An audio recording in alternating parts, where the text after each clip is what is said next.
चित्रकूट से गुजरती गुप्त गोदावरी गुफाएं अपने राज और पौराणिक कथाओं से है प्रसिद्ध।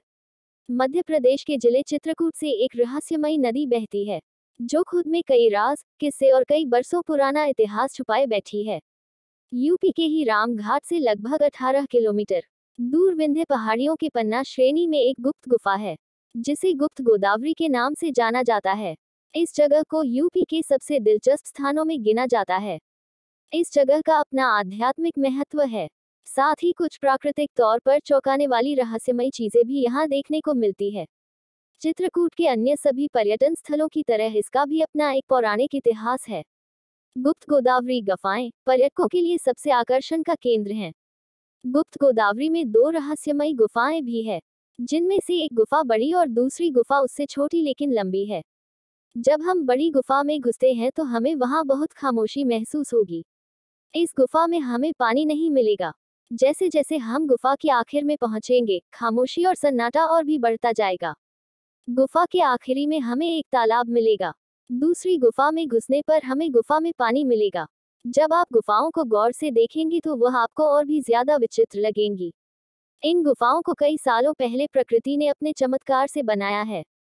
जैसे जैसे हम अंदर जाते जाएंगे, पानी हमारे घुटनों तक आ जाएगा। हमें अंदर एक अलग तरह का ही रोमांच महसूस होगा।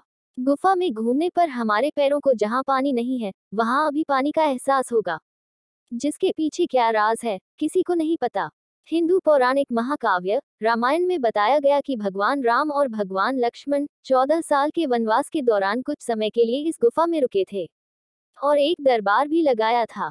इतिहासकारों के अनुसार गुफा के भीतर की चट्टानों से गहरी नदी के रूप में उभरती हुई गोदावरी नदी नीचे एक और गुफा में बहती है और फिर पहाड़ों में जाकर गायब हो जाती है। बाद में पानी को विशाल चट्टान की छत से बाहर निकलते हुए देखा जाता है। कहा जाता है कि जहां से पानी निकलता है, वह दानव मयंक का अवशेष है। पुरानी कथाओं में कहा जाता है कि जब माता सीता नहा रही थी तब इसी राक्षस ने सीता मां के कपड़े चुराने की कोशिश की थी। तब दानव मयंक के इस हीन काम के लिए लक्ष्मण ने दानव को मौत के घाट उतार दिया था। कवि और कथाकार वाल्मीकि और तुलसी ने गुफाओं के बारे में कहा कि गुफा में बहुत ही संकीर्ण रास्ते से पहुंचा जाता है, जिसमें एक समय में सिर्फ एक व्यक्ति ही जा सकता है। अंदर जाने में गुफा बड़ी होती जाती है, जहां आखिर में हमें धनुष्यकुंड नाम का झरना भी मिलता है। यहाँ हमें कई छोटे मंदिर दिखाई देंगे। हर मंदिर का अपना एक इतिहास और कहानी है। जैसे कुछ कहानियां ऐसे शुरू होती हैं।